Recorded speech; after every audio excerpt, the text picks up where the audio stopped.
Avec Jésus, c'est le mouvement. Avec Jésus, ça va en avant. Avec Jésus, ça bouge toujours. C'est pour ça, s'il y a quelque chose qui freine dans votre vie, il faut regarder dans vos maisons, mais il faut regarder au plus profond de votre cœur. J'aimerais partager avec vous un message vraiment très percutant et une prédication qui va vous entraîner dans un moment et un temps vraiment de délivrance.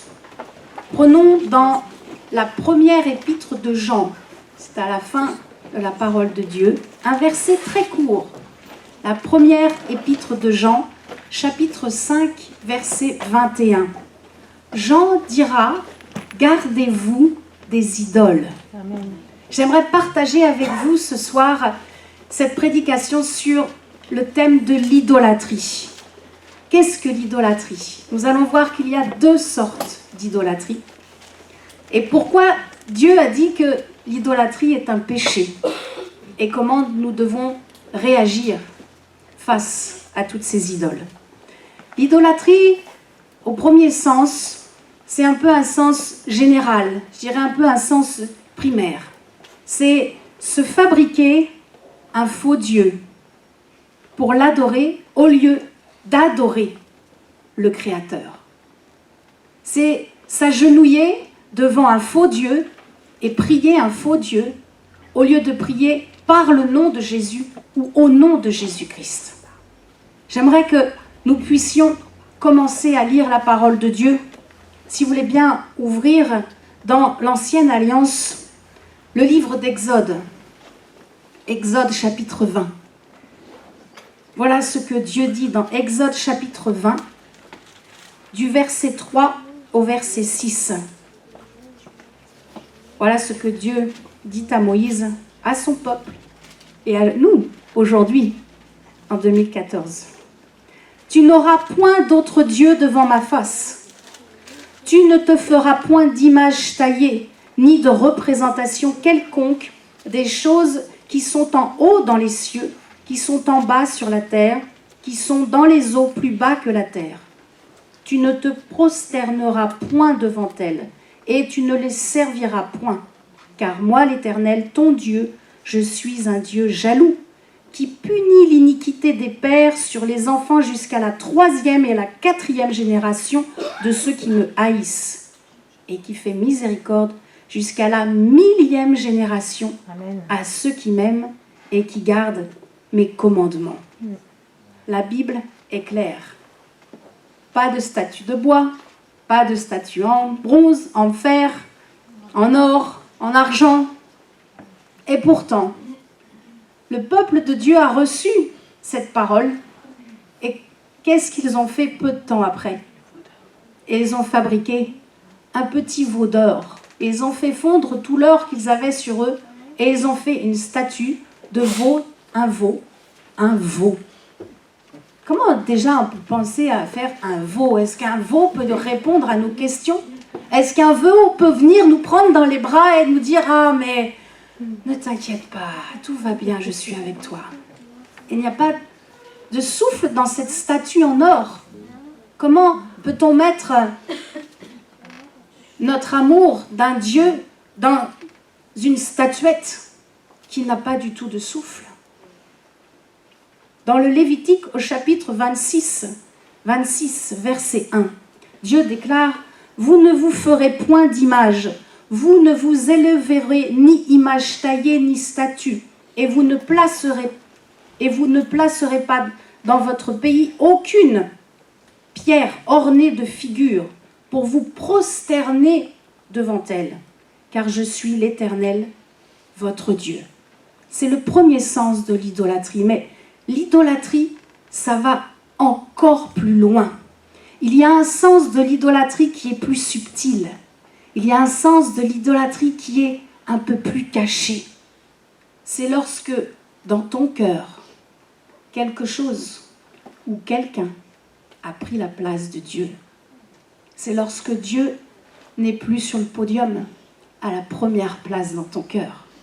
C'est à ce moment-là que l'idolâtrie prend vraiment, pour nous, chrétiens nés sous la grâce, nés de nouveau, vraiment tout son sens.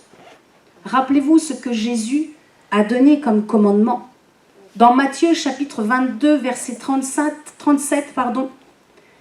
il déclare « Tu aimeras le Seigneur ton Dieu de tout ton cœur, de toute ton âme et de toute ta pensée. » Et Luc, il va rajouter en plus. Marc rajoutera chapitre 12, verset 30, « De toute ta force. » Et Luc, j'en viens à Luc, il en rajoutera encore. Ça fait encore une autre couche. Tu aimeras ton prochain comme toi-même. Il y a une évolution dans la grâce. Quand on aime quelque chose ou quelqu'un plus que Dieu, à ce moment-là, nous sommes en train de pécher parce que nous devenons des idolâtres.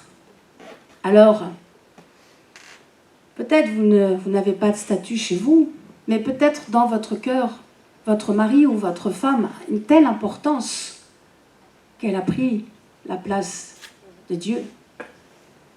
Nous, les mères, peut-être nos enfants ont pris peut-être trop de place et on a un peu écarté Dieu et on a mis nos enfants au premier rang. Il y a des fois, on rentre chez des chrétiens et sur le mur, on ne voit même plus le mur, tellement il y a de photos des enfants. On ne voit même plus la couleur, comment est le mur, tellement il y a de photos. Peut-être c'est votre travail. Là, c'est peut-être plus pour les hommes. Oh, je ne dis pas que les femmes ne travaillent pas, mais les hommes aiment vraiment réussir dans leur travail. Les hommes aiment montrer à leurs femmes et puis dire, voilà, je ramène l'argent, je suis là pour nourrir la famille. Et c'est normal, c'est son rôle. Mais peut-être le travail a pris trop de place. Le matin, tu te lèves et la Bible reste fermée et tu t'en vas travailler. Et tu penses travail, et tu penses ramener l'argent. J'espère qu'il n'y a pas trop de poussière sur votre Bible, que vous pouvez et que vous ouvrez votre Bible chaque jour. La poussière vient vite dans les maisons, mais lorsqu'on ouvre la Bible assez souvent, eh bien, il n'y a pas de poussière dessus. Amen. Vous savez, ni votre opinion personnelle, ni tous les livres de littérature, de philosophie, tous les livres de religion n'ont de valeur. Il n'y a que les saintes écritures qui comptent, parce que c'est la parole de Dieu. Il n'y a que la Bible. Et si tu n'as pas une Bible, procure-toi vraiment une Bible auprès de la table de publication. La Bible, c'est la parole inspirée. C'est la parole de vérité, parole d'autorité éternelle et souveraine. La parole de Dieu est vraiment puissance et vie. Alors, peut-être aussi, tu as d'autres idoles. Moi, je me souviens que lorsque j'avais 10 ans, j'aimais bien Mike Brandt. J'aimais Mike Brandt. Ah, je le trouvais beau. Je ne savais pas, il était juif. Mais c'est vrai. Oh, et il avait une voix extraordinaire. Et j'avais mis un poster de Mike Brandt dans ma chambre. Et un jour, je vais voir ma voisine. Mais alors, elle était fanat de clo-clo. Mais il y en avait partout. On ne trouvait même plus un endroit. On ne savait même pas où était le bouton de la chambre, tellement il y avait de posters partout. Vous comprenez? Nous devons équilibrer les choses. Peut-être c'est l'argent qui est une idole pour toi. Peut-être tu es complètement omnibulé par l'argent et tu ne vois que par cela. Peut-être c'est autre chose. Peut-être c'est ta maison. Peut-être tu dis « Ah, ma maison doit être très propre ». Et tu mets la Bible de côté. Le temps de prière devient de plus en plus court. Ah, la maison est propre, la maison est belle. Mais Dieu est passé après. La maison est passée avant. Peut-être même c'est la cigarette. Vous savez, la cigarette peut être une idole. Parce qu'il y a une autorité qui pousse derrière la personne lorsqu'elle va fumer.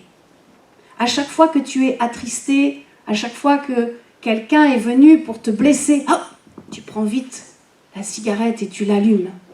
Oh, ça te donne la paix, quelques secondes. Mais le problème, il reste toujours dans ton cœur. Vous voyez, je crois qu'on peut être chrétien et ponctuellement plier devant l'idolâtrie. il faut que Dieu soit vraiment le premier dans notre cœur. Je discutais avec un frère et mes sœurs vendredi, et on parlait, vous savez, des petits jeux à gratter. Oh, on gratte et on gagne 10 €, on est content. Pareil, équilibrons les choses. Dieu n'est pas contre d'aller gratter un petit peu. Mais le fait d'aller tous les jours chercher un petit, je ne dirais pas le nom, mais pour aller gagner de l'argent, ce n'est pas comme ça. Dieu a dit, il faut que tu ailles travailler pour gagner de l'argent. C'est comme ça que ça se passe. Donc n'espérez pas gagner des sommes d'argent en allant gratter ces petites choses. Vous voyez, il faut équilibrer. Il faut équilibrer. Alors que devons-nous faire lorsque nous sommes face à l'idolâtrie? Face aux objets, c'est pas compliqué, c'est très simple. Il faut les détruire. La parole de Dieu est claire, Deutéronome, chapitre 7, verset 5. Voici au contraire comment vous agirez à leur égard. Vous renverserez leurs autels, vous briserez leurs statues, vous abattrez leurs idoles et vous brûlerez au feu leurs images taillées. Je me souviens, avant que je me convertisse, j'aimais bien les Bouddhas. Pas forcément le Bouddha, vous savez, avec son gros ventre, mais les Bouddhas, les belles statuettes, il y en a des jolies. Elles étaient dorées. Et j'étais là, j'en avais acheté quelques-unes, je trouvais ça beau. Jusqu'au jour où j'ai compris que Dieu, c'est pas ce qu'il voulait dans ma maison. J'ai tout mis dans un sac poubelle. J'ai pas compté la dépense. J'ai tout mis à la poubelle. Nous devons nous séparer. Vous savez, il y a des objets qui sont des cadeaux empoisonnés. Il y a des objets que, quand nous allons par exemple en voyage, nous ramenons les masques africains, les attrapeurs de rêves, rien que le nom déjà. Mais mettez-moi tout ça à la poubelle. Et si vous n'y arrivez pas, amenez tout ça. On va prier, on va détruire tout cela ensemble. Amenez tous ces objets. Il y en a même, ils trouvent ça trop mignon. Vous savez, c'est un petit diable, tout rouge, des petites cornes. Puis on lui voit un petit peu le nombril, il est tellement mignon. Et on le met sur la commode, et il est là. Comment voulez-vous que le Saint-Esprit soit pleinement heureux dans la maison? Nous devons sanctifier nos maisons. Nous parlons de la sanctification en ce moment, mais je crois que Dieu veut vraiment que nous allions encore plus en profondeur et sanctifier nos maisons. Il est fort regrettable, vous savez, que dans le christianisme courant, dans certaines églises, il y ait des statues d'hommes, des statues de la maman de Jésus. C'est dommage, parce que vous savez, ce n'est pas anodin. Ce n'est pas quelque chose qui va attirer vers Dieu, bien au contraire. Ça va pousser vers l'idolâtrie. Je vais vous expliquer pourquoi. Lorsqu'il y a une statue de la maman de Jésus, la personne va passer devant. Deuxième fois, elle va encore passer devant. Mais un jour ou l'autre, elle va s'arrêter devant la statue. Elle va dire, mince, cette statue est vraiment très jolie. Et la quatrième fois, elle va passer. Et là, elle va commencer à parler à la statue. Et c'est là que ça commence à être dangereux.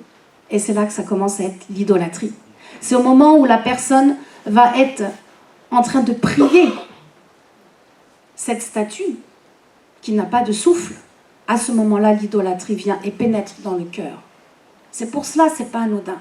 Ça pousse, ça tente les hommes et les femmes à rentrer dans la prière vis-à-vis de statues qui n'ont pas de vie. C'est pour cela qu'il est écrit « Tu ne te feras pas d'image taillée » en vue de ne pas se prosterner, s'agenouiller devant. Et dans nos églises, nous ne mettons pas de statue, pas d'image de la maman de Jésus ou des saints, parce que nous comprenons que nous élevons nos voix vers Jésus-Christ. Amen. Alors on peut mettre un ange, mettre une croix. Il faut toujours équilibrer les choses. Mais nous devons faire attention. Il y a des fois, vous savez, on reçoit des cadeaux et on ne sait pas comment ça a été fabriqué. Quand on va particulièrement dans des pays, par exemple en Afrique, nous devons savoir comment ont été fabriquées ces choses. Alors si vous ne savez pas, il va falloir poser la question à Dieu. Vous avez Jésus-Christ dans votre vie, n'est-ce pas? Amen. Donc le Saint-Esprit habite en vous. Alors le Saint-Esprit va vous le montrer. Et tu me dis, attends Florence, ok, mais là je suis en train de réfléchir, c'est vrai, j'ai peut-être ça, peut-être ce tableau-là que je tiens de grand-mère Eugénie, je ne sais pas d'où il vient. Vous savez comment reconnaître si l'objet est bon ou mauvais? C'est pas compliqué. Lorsque vous regardez la chose et que vous êtes gêné, que vous êtes mal à l'aise, que vous perdez la paix, vous pouvez être sûr que vous pouvez mettre à la poubelle. C'est que quelque part, l'objet a été fait pour que vous soyez attirés pour l'adorer. Dans ces cas-là, il y a une porte spirituelle qui est ouverte et le diable vient tranquillement et un jour, vous commencez à adorer un tableau, une statuette. Ça peut être une photo. J'ai la photo de mon père qui est décédé. J'ai la photo de mon père dans l'entrée, où quand je passe devant, je me rappelle des bons moments que j'ai eus avec mon père qui est dans le ciel avec le Seigneur. Mais je ne suis pas devant la photo en train de dire « Ah papa, si tu savais comment les enfants ils ont grandi. » Non, comment voulez-vous qu'ils m'entendent? Il est décédé, il est dans le séjour des morts, il attend la résurrection. Nous ne devons pas communiquer avec les morts. Sinon, nous allons aussi rentrer dans l'idolâtrie. Nous devons donc faire attention aux objets qui rentrent dans nos maisons. La maison, c'est là où vous vivez. La maison, c'est là où vous allez prier. C'est là où vous allez combattre, vous allez adorer Dieu. C'est là où vous allez lire la parole, recevoir des révélations pour vous. C'est important, la maison. Alors j'aimerais vraiment que vous compreniez que ce soir, c'est un temps de libération. Peut-être d'une toute petite malédiction qui reste sur votre vie. Peut-être c'est un lien qui est tout fil, un petit fil, vous savez, quelque chose qui est juste retenu. Ce soir, ça va être coupé.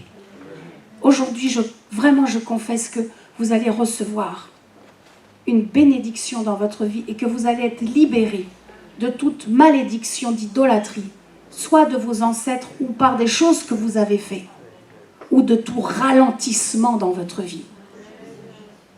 Il y a des chrétiens qui viennent nous voir et qui nous demandent à chaque fois de prier pour quelque chose. Et lorsque nous allons chez eux, on se dit, mais ça devrait être parti. Ça ne devrait pas être dans la maison. La maison devrait être propre, ordonnée. La maison devrait déjà être épurée.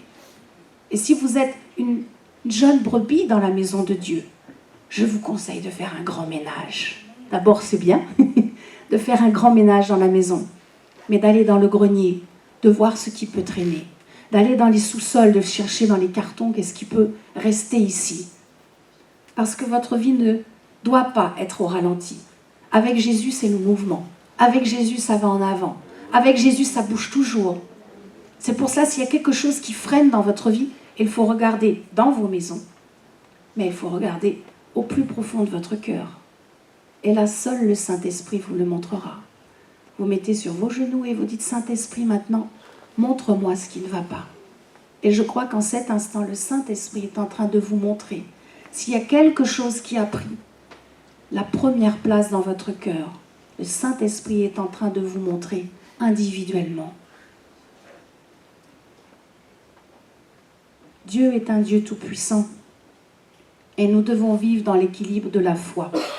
Alors je ne dis pas qu'il faut fermer la porte à tout objet et que sur vos murs maintenant il n'y ait plus rien et que sur les murs ça soit vide. Et il faut équilibrer les choses. Mais soyons prudents, vraiment soyons prudents. Lorsque on reçoit un cadeau ou lorsqu'on ramène quelque chose chez nous. Demandons au Saint-Esprit qu'il nous éclaire afin que vraiment il se sente bien dans nos maisons, dans l'endroit où nous vivons. Ça, c'était pour les objets. Maintenant, pour les personnes. Lorsque quelqu'un siège sur le podium à la first place, à la première place, eh bien, vous n'allez pas le brûler. Vous n'allez pas brûler votre mari ou votre épouse. Vous n'allez pas rejeter vos enfants. Il suffit simplement de demander pardon à Dieu. Nous devons demander pardon à Dieu d'avoir laissé quelqu'un venir à la place de Dieu en premier et laisser le Saint-Esprit vraiment rétablir Jésus-Christ en premier dans notre vie. Réfléchissons bien à ce qui a pris la place de Dieu dans notre cœur. Réfléchissons en cet instant à ce qui peut encore nous lier à quelque chose, à quelqu'un. Car ce qui nous lie a une autorité. Ce que tu aimes sera maître de toi. Je vous laisse un peu. Ce que tu aimes sera maître de toi. Si tu as des choses que tu aimes plus que Dieu, il va falloir demander pardon à Dieu, car tu es en train de devenir idolâtre. On va prendre un exemple tout simple. Un match sportif, tout le monde va comprendre. Un match de foot, de basket, de rugby, comme ça vous arrange. Voilà que vous voulez aller voir un match, et c'est le samedi soir. Mais vous avez le culte le lendemain matin et vous voulez être en forme. Et peut-être même vous servez le Seigneur le dimanche matin et vous dites non, je ne veux pas me coucher tard. Mais aller voir un match n'est pas péché.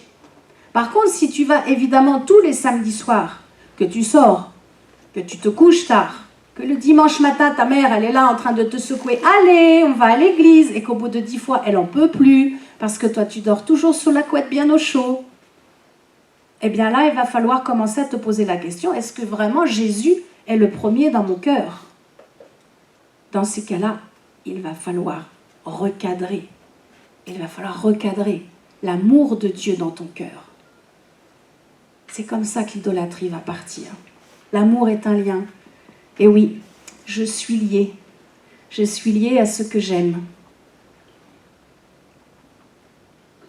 Vers qui pensons-nous en premier? Vers qui donnons-nous tout notre amour, notre remerciement, notre reconnaissance? L'amour est un lien, et si ce lien est négatif, il va falloir faire mourir cet amour. Peut-être même tu viens à l'église et tu es là et tu es heureux. Mais est-ce que tu viens vraiment pour Dieu ou est-ce que tu viens parce que tu attends un miracle? Est-ce que tu viens pour le donateur ou est-ce que tu viens pour le don? Je ne juge personne, je laisse simplement la réflexion dans votre cœur. Mais nous sommes créés pour adorer, pour louer uniquement Dieu. Amen. Dieu va nous bénir et Dieu veut notre bonheur. Mais lorsque nous venons, nous devons venir pour lui et pour lui seul. Alors vous allez me dire, mais Florence, c'est bien, mais je fais ce que je veux, je suis sous la grâce. Oui, tu peux. Mais je vais te dire que la grâce est beaucoup plus exigeante que la loi. Je vous assure, c'est plus dur aujourd'hui que du temps de Moïse. Prenons le cas de l'adultère. L'adultère, la loi dit, tu ne commettras pas d'adultère. Mais ça veut dire, tu ne commettras pas d'adultère, ça veut dire que tu commences à pécher au moment où tu consommes. Au moment où il y a acte sexuel, là, il y a adultère. Qu'est-ce que Jésus dit? C'est plus dur. C'est juste au moment où tu commences à regarder la personne pour la convoiter. Il n'y a pas besoin de toucher. Déjà là, tu as péché. Nous comprenons qu'il y a bien une idolâtrie selon la loi et une idolâtrie selon la grâce. L'idolâtrie selon la loi, c'est de ne pas se fabriquer des idoles en bois, en or, en ce que vous voudrez, et de ne pas s'agenouiller. Et l'idolâtrie selon la grâce, bien sûr que bien souvent nous ne fabriquons pas une idole visible, mais c'est surtout de ne pas laisser installer dans notre cœur quelque chose ou quelqu'un qui prendrait la place de Dieu. C'est plus subtil parce que personne ne voit. Moi, je ne sais pas, je suis là, je vous donne le message que Dieu a placé sur mon cœur, mais Dieu est en train de pénétrer dans l'intérieur de votre cœur. Dieu voit. Et souvent, vos vies piétinent parce que justement, vous n'arrivez pas à sanctifier vos cœurs. Et il va falloir rentrer dans ce processus de la sanctification. Sanctifier nos maisons. Ça fait beaucoup de ménage, hein? Mais sanctifier nos cœurs également. Alors pourquoi Dieu avait interdit? Il avait vraiment formellement interdit les statues et les images taillées. Parce que les hommes cherchaient un support pour prier. Ils avaient besoin d'un support. Vous savez que les sorciers pour faire du mal, ils ont besoin d'un support. Ils ne peuvent pas vous faire du mal comme cela. Ils prennent les mèches de cheveux, ils prennent le sang des poulets, ils prennent des photos. Ils ont besoin d'un support. Et les hommes à l'époque cherchaient un support. Et Dieu a dit, non, je vous interdis de faire cela. Vous savez pourquoi? Parce que le support du chrétien, c'est la foi. C'est invisible. Le support, lorsque vous priez, c'est votre foi. Lorsque vous priez avec foi, Dieu est honoré. Et lorsque Dieu est honoré, Dieu après vous honore. Et lorsque vous recevez l'honneur, vous redonnez l'honneur à Dieu. Parce que l'honneur est pour lui. Amen. Alors ne cherchons pas un objet qui peut briller ou attirer quelque chose dans notre poche qu'on pourrait un peu palper pour prier.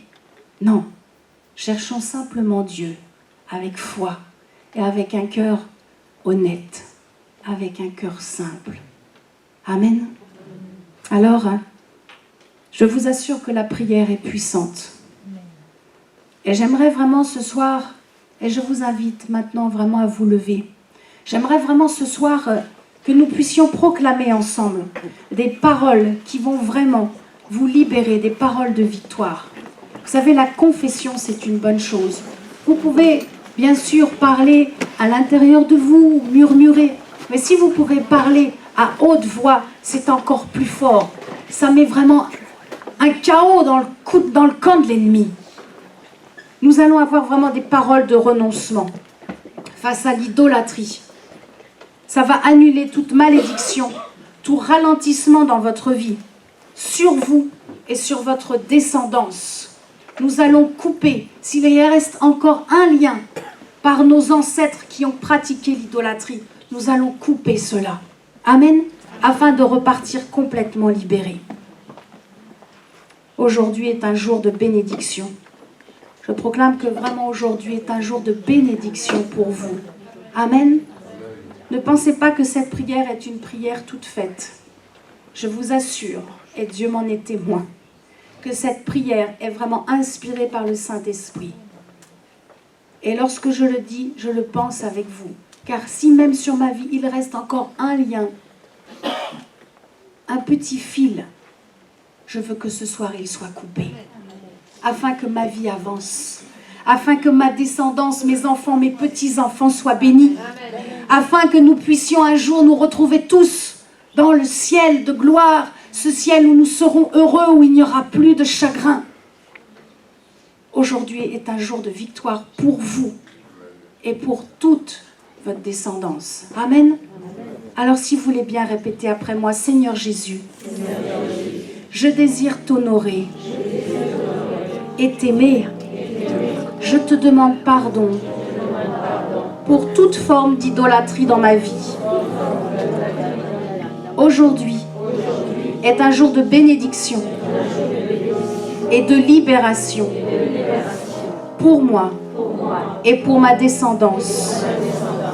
Je renonce à me prosterner devant les faux dieux. Je me repens de toute forme d'idolâtrie, consciente ou inconsciente. Je me dégage au nom de Jésus de toute son influence. Couvert du sang de Jésus-Christ, je déclare appartenir au royaume du Dieu d'Israël, l'unique Dieu, le seul Dieu de ma vie. Je me libère de toute autorité et de tout nom qui me tiennent encore esclave ou captive. Je proclame que seul Jésus-Christ a autorité sur ma vie, selon ce que ordonne Exode 20, versets 4 et 5. Je renonce à toutes les statues, les sculptures ou les images pieuses conçues dans un but d'idolâtrie et de vénération, représentant des saints ou des anges. Je refuse de me prosterner devant ces choses et je les condamne. Et je les condamne au nom de Jésus-Christ. Je m'engage à me séparer, à détruire ou à brûler tout objet, littérature, médaille protectrice en ma possession qui ont été un support de foi ou un point de contact avec l'idolâtrie. Je m'engage à sanctifier ma maison, mes vêtements et surtout mon cœur. Je me délie de toute malédiction contractée par des prières de superstition et je brise les liens qui me rattachent à son pouvoir. Je renonce à toute prière aux morts et si je l'ai fait consciemment ou inconsciemment, je t'en demande pardon. Je condamne la falsification diabolique des apparitions et des contacts avec les morts. Je réclame pour moi et ma descendance aujourd'hui, maintenant, la libération totale des conséquences de l'idolâtrie faite par mes ancêtres ou par moi. Je déclare devant Dieu et devant les anges que seule la foi est le support de mes prières et que Jésus-Christ a la première place dans mon cœur. On va le redire. Je déclare que seule la foi est le support de mes prières et que Jésus-Christ a la première place dans mon cœur. Amen. Alléluia. Vous ne voyez pas, mais dans le ciel, c'est coupé, c'est tranché, c'est taillé en plein, c'est fini. On n'y reviendra plus, c'est confessé.